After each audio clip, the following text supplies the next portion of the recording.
সুস্থতা খুব গুরুত্বপূর্ণ একটা জিনিস, সেটা মানসিক হোক বা শারীরিক।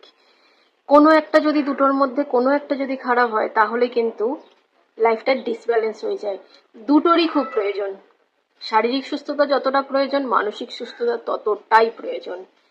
আজকের দিনে বহু মানুষ আছে যারা বুঝতেই পারে না তারা মানসিকভাবে কতটা অসুস্থ। খুব সত্যি কথা বলছি, তারা নিজেরাও রিয়েলাইজ করতে পারে না যে তারা মানসিকভাবে কতটা অসুস্থ, শারীরিকভাবে সুস্থ হলেও।